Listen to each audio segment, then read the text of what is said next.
ఇది విశాఖపట్నం వాసులు, అందుకే మొన్న కాల్చి వాత పెట్టారు విశాఖపట్నం వాసులందరూ.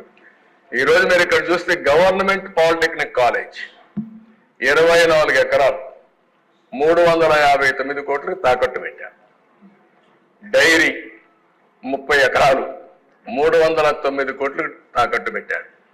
గవర్నమెంట్ ఐటీఐ కాలేజ్ 17 ఎకరాలు 270 కోట్లు తాకట్టు పెట్టాడు.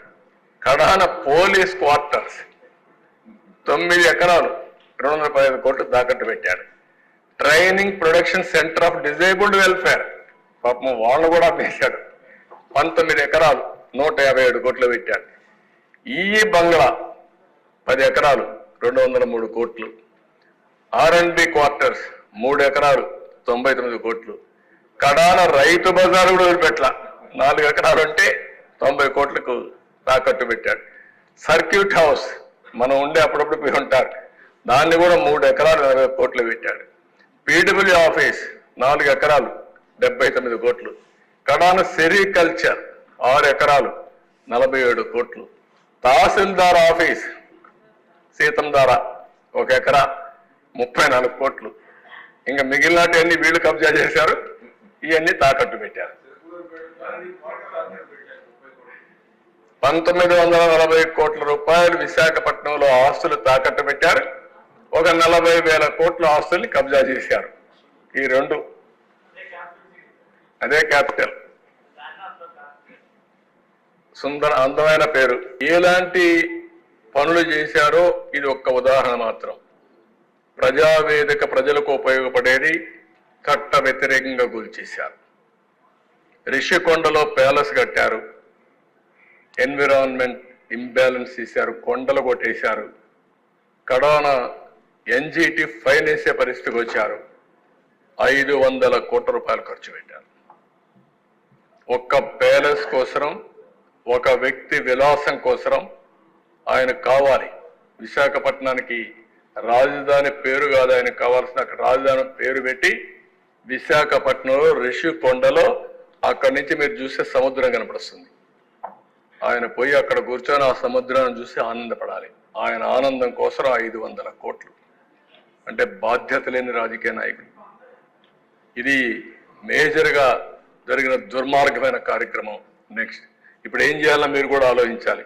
ఆ రిషికొండ ప్యాలెస్ ఏం చేయాలి, ప్రజావేదిక ఏం చేయాలి. నాన్ సీరియస్ కాదు పరసాద్ గారు, నువ్వు ఆయన తీసుకునేది కాదు.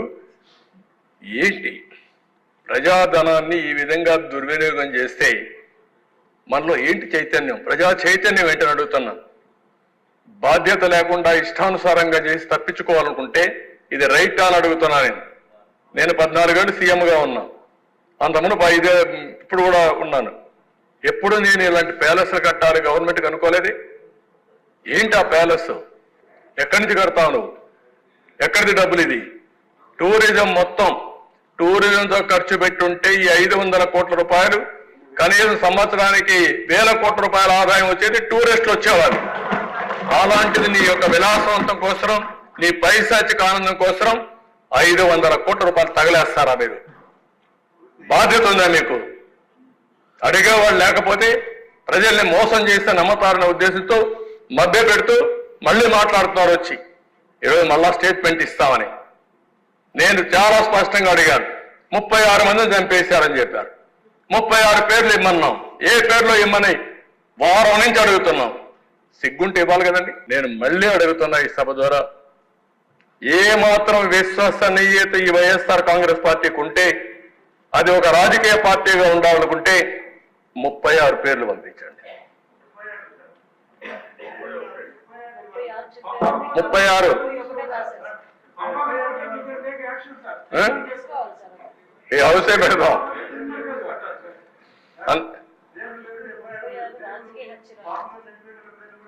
ఆ పేర్లు ఇస్తే దానిపైన మళ్ళీ పేర్లు అట్టగా FIR లో ఉంటుంది కదా, FIR కూడా ఇమ్మంటాం వాళ్ళని. వాళ్ళు కూడా FIR కూడా ఇమ్మంటాం. 36 మంది పేర్లు, అదే 36 రాజకీయ హత్యలు FIRలు కూడా ఇమ్మని డిమాండ్ చేస్తున్నా.